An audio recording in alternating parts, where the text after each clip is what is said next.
J'ai écrit un livre qui est un témoignage en fait psychologique sur ma vie avec le diabète, qui est juste là, voilà. Alors bonjour, donc moi je suis Chloé, j'ai bientôt 29 ans et je suis donc atteinte d'un diabète de type 1 depuis presque 15 ans maintenant. Alors à l'époque j'étais danseuse, je faisais de la danse classique donc à haut niveau. J'étais en horaire aménagé au conservatoire de Rouen, d'où je suis originaire. Et j'avais besoin de boire tout le temps, j'avais perdu beaucoup de poids. J'arrivais plus en fait à danser, c'était devenu vraiment quelque chose de pénible et d'insurmontable pour moi. Et puis en fait suite à ça, mes parents ont décidé de me faire la fameuse prise de sang qui a confirmé nos doutes et nos craintes. Voilà. Pendant longtemps, je l'ai vécu un petit peu avec légèreté parce que j'arrivais pas très bien à comprendre ce que ça impliquait et impliquerait pour plus tard. J'avais pas pleine conscience de ce qui m'arrivait en fait. J'ai été traumatisée dès le départ, mais les années qui ont suivi ont été plutôt simples pour moi. Par contre, 3-4 ans après, ça s'est compliqué. Je me souviens pas du moment où je me suis piquée pour la toute première fois. Par contre, je me souviens des présentations entre moi et les aiguilles, les stylos d'insuline. J'étais à l'hôpital, donc dans cette chambre un petit peu effrayante avec des personnes en blouse blanche partout autour de moi. Et quand on m'a présenté tout ce matériel, je me suis dit mais non, en fait, c'est pas possible, c'est pas ce dont je veux pour ma vie. Je peux pas croire que ce seront mes compagnons de route.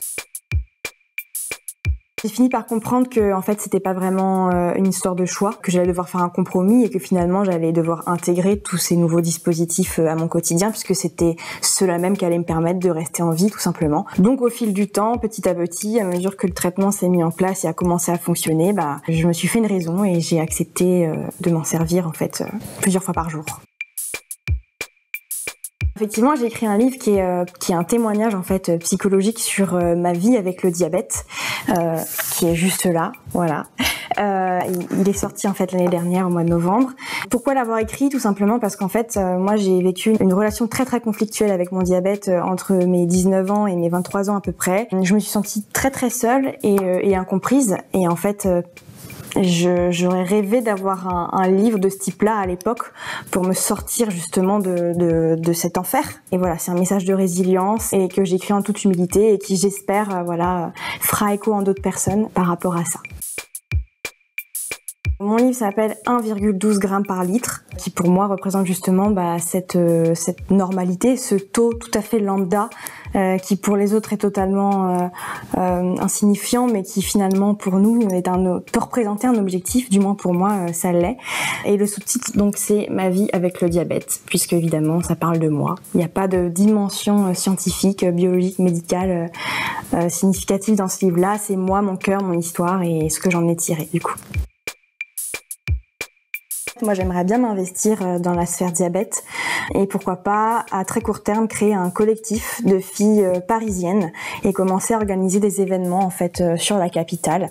L'idée, ce serait vraiment de constituer un petit crew en fait de filles pour se donner de la force, du courage, de se rendre plus puissantes les unes les autres grâce à nos histoires respectives. Si ça vous intéresse, restez connectés.